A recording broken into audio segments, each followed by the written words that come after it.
দিবলৈছো পঞ্চায়ত নিৰ্বাচনৰ শেহতীয়া আপডেট আৰু পঞ্চায়ত নিৰ্বাচনৰ ভোট গণনা চলি আছে আৰু ভোট গণনা চলি থকাৰ মাজতে এটা ব্ৰেকিং নিউজ আহিছে হিমন্ত বিশ্ব শৰ্মাৰ ৰাজনীতি এবাৰ ফেল হৈছে ধিং সামগুৰি আৰু ৰূপসীঘাটত ফেল বিজেপি কংগ্ৰেছৰ দখলত ধিং সামগুৰি আৰু ৰূপসীঘাট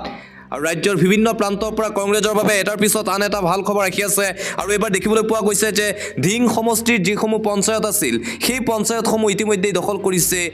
কংগ্ৰেছ দলে ভাৰতীয় জনতা পাৰ্টিয়ে ব্যাপক নিৰ্বাচনী প্ৰচাৰ চলাইছিল আৰু আনকি ৰাজ্যৰ মুখ্যমন্ত্ৰী ডক্টৰ হিমন্ত বিশ্ব শৰ্মাই ষ্টাৰ কেম্পেইনাৰ হিচাপে ধিং সমষ্টিত গৈ প্ৰচাৰ চলাইছিল কিন্তু সেই ধিং সমষ্টি সামগুৰি সমষ্টি ৰূপসীঘাট সমষ্টিৰ যিসমূহ পঞ্চায়ত আছে সেই পঞ্চায়তসমূহত এতিয়া সম্পূৰ্ণৰূপে ফেইল হৈছে হিমন্ত বিশ্ব শৰ্মা আৰু বিজেপি চৰকাৰ আৰু সেই সমষ্টিকেইটাৰ পঞ্চায়তসমূহ ইতিমধ্যে দখল কৰিছে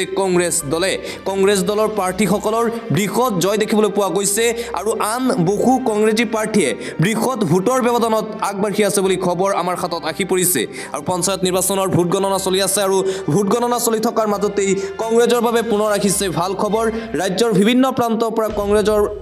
প্ৰাৰ্থীসকলৰ এটাৰ পিছত আন এটা ভাল খবৰ আহি আছে নগাঁও হোজাই দৰং বৰপেটা কাছাৰ ধুবুৰী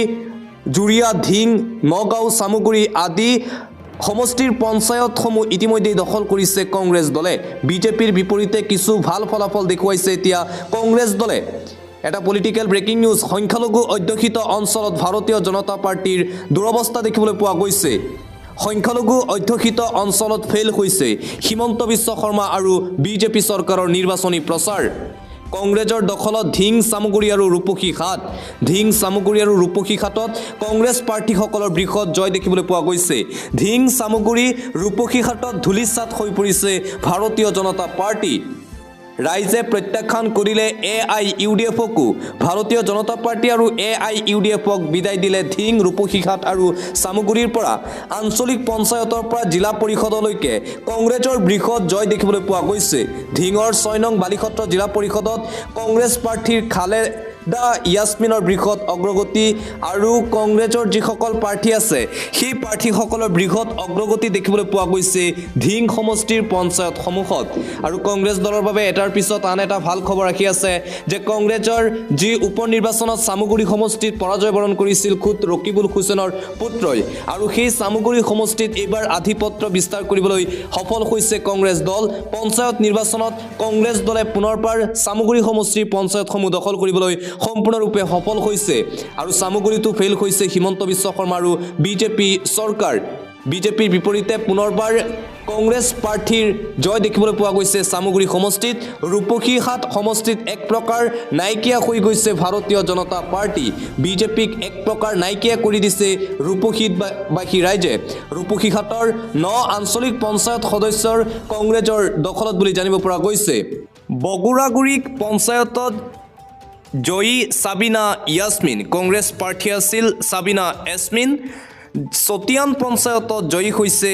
এলেজা খাতুন আৰু কংগ্ৰেছ প্ৰাৰ্থীসকলৰ জয় হোৱাৰ খবৰ ফাকলি পঞ্চায়তত জয়ী হৈছে শ্বেহনাজ মাছুম ধিংবৰী চাপৰি পঞ্চায়তত জয়ী হৈছে আবু বকৰ সিদ্দিক এইসকল কংগ্ৰেছ প্ৰাৰ্থী আছিল আৰু ইতিমধ্যে এইসকল প্ৰাৰ্থীয়ে বৃহৎ জয় সাব্যস্ত কৰিছে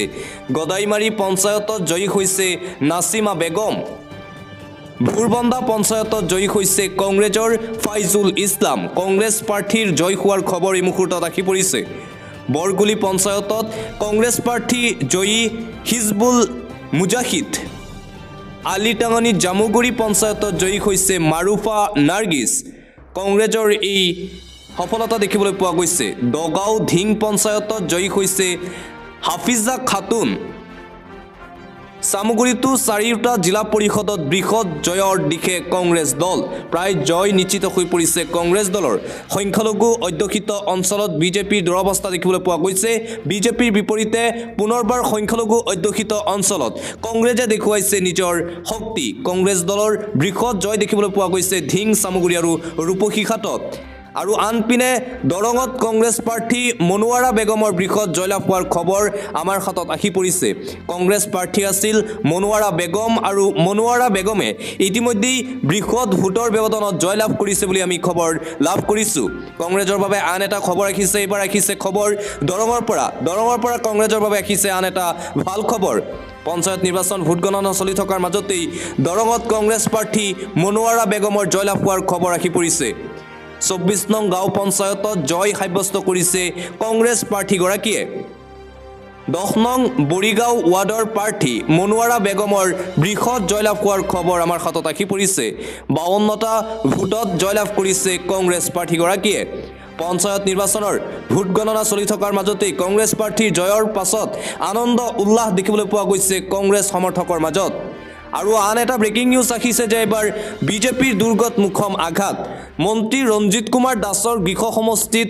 আসন হেৰুৱালে ভাৰতীয় জনতা পাৰ্টীয়ে। বিজেপিৰ মন্ত্ৰী ৰঞ্জিত কুমাৰ দাসৰ গৃহ সমষ্টিত এইবাৰ বিজেপিৰ দুৰৱস্থা দেখিবলৈ পোৱা গৈছে। ভাৰতীয় জনতা পাৰ্টীত মুখম আঘাত দেখিবলৈ পোৱা গৈছে, কিয়নো মন্ত্ৰী ৰঞ্জিত কুমাৰ দাসৰ সমষ্টিত এইবাৰ হাৰিল বিজেপিৰ দুৰ্গত মুখম আঘাত। মন্ত্ৰী ৰঞ্জিত কুমাৰ দাসৰ গৃহ সমষ্টিতেই আসন হেৰুৱালে ভাৰতীয় জনতা পাৰ্টীয়ে।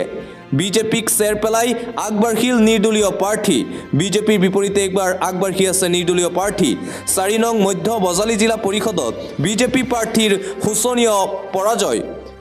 14,072টা ভোটত জয়লাভ নিৰ্দলীয় প্ৰাৰ্থী দিলীপ বৰুৱাৰ। নিৰ্দলীয় প্ৰাৰ্থীয়ে এইবাৰ জয়লাভ কৰিছে। বিজেপি প্ৰাৰ্থীগৰাকীয়ে লাভ কৰিছে মাত্ৰ 9,946টা ভোট। আৰু ভাৰতীয় জনতা পাৰ্টীৰ দুৰৱস্থা দেখিবলৈ পোৱা গৈছে। খুদ মন্ত্ৰী ৰঞ্জিত কুমাৰ গৃহ সমষ্টিত এই দুৰৱস্থা দেখিবলৈ পোৱা গৈছে ভাৰতীয় জনতা পাৰ্টীৰ।